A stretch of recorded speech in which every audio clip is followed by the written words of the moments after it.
আমার লাশের সন্তানে খুনিদের শাস্তি। আমি তো আপনাদের সামনে হাজির হয়ে আছি। সামনে কি করবে? সামনে রাখেন।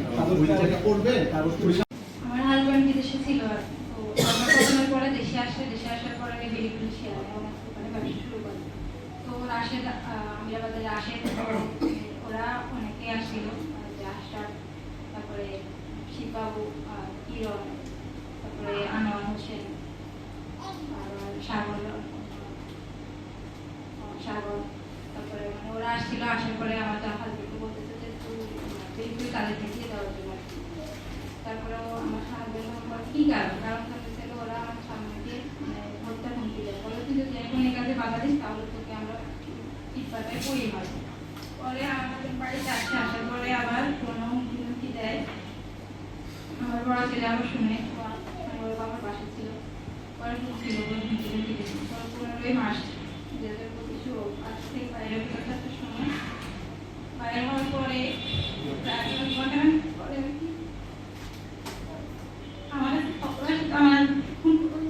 আমি আমার বাচ্চাদেরকে নিয়ে আমি সেফ থাকতে পারতেছি না। আমার হাজবেন্ডের লাশের সন্ধান আমি পাই না। আমার হাজবেন্ডকে খুঁজে দেন।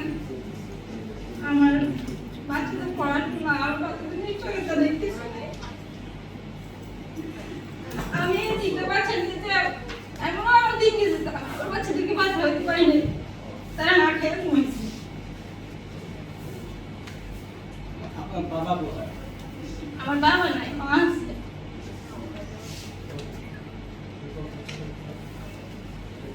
সরকার কাছে কি স্যালারি বলেন না, ভাইকে বলেন না, সরকার কাছে জিজ্ঞাসা আমি তার মাননীয় প্রধানমন্ত্রীর কাছে আমি দিতে চাই, গ্রেপ্তার করে গ্রেপ্তারের দাবি জানাচ্ছি। আর আমার হাজবেন্ডের লাশের সন্ধান একটু আমাকে দিন।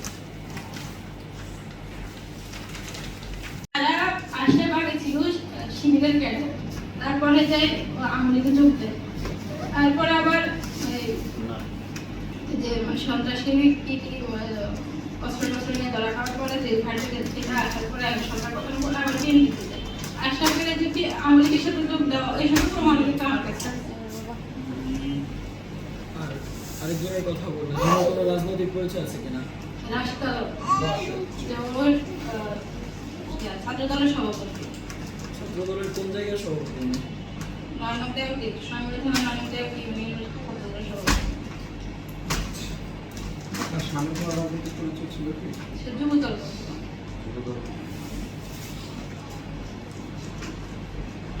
ব্যবসা বাণিজ্য বলে যে আমার কোনো বাসায় কিছু করে নাই, এখানে আমরা কিছু পাইনি।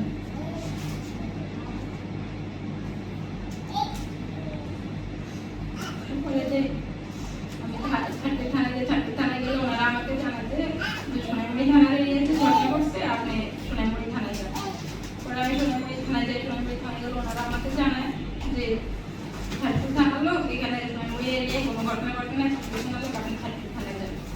আমি আমার দুটো অনেক বাচ্চা আমার সাথে ছিল, আমি 7 মাসে প্রেগনেন্ট ছিলাম। আমি তাদেরকে নিয়ে অনেক জায়গায় দৌড়ে করছি, তো আমি কিছু করতে পারিনি।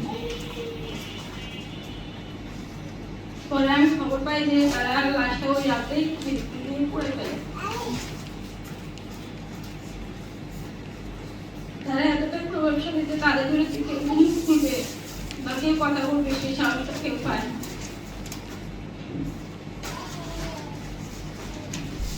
যাদের কিন্তু কর্মী সাক্ষী তারা কিছুদিন আগে এক ব্যবসায়ীকে ছাড়া দাবি করে ওনার কাছে, তারপরে ওনারকে না পাই ওনার ভাগিনা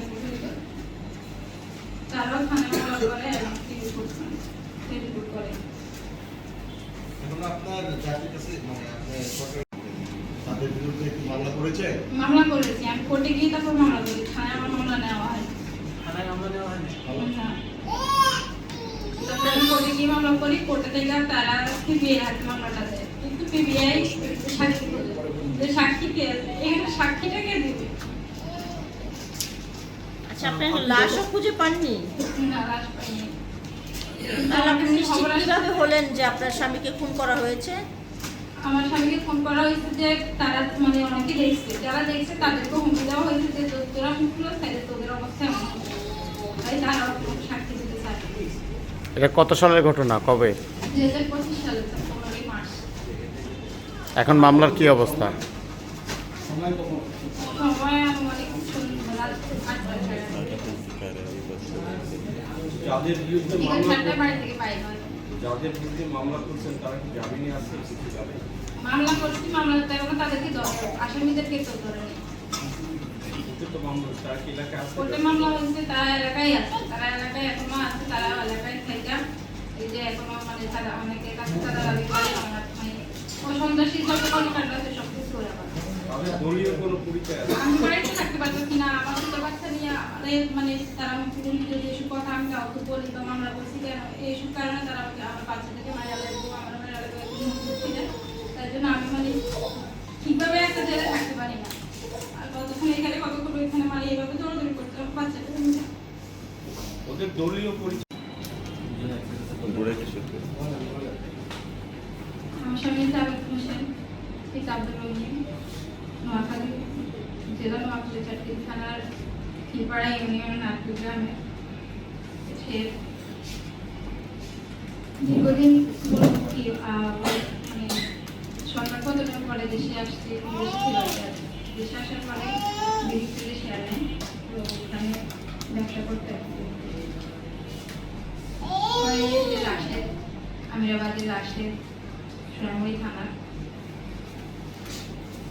আমার হাজব্যান্ডকে ডেকে বিরুদ্ধে নেয়, তো ওখানে উপস্থিত ছিলেন আবিরপাড়া 10 নং আমিরপাড়া আবিরপাড়ার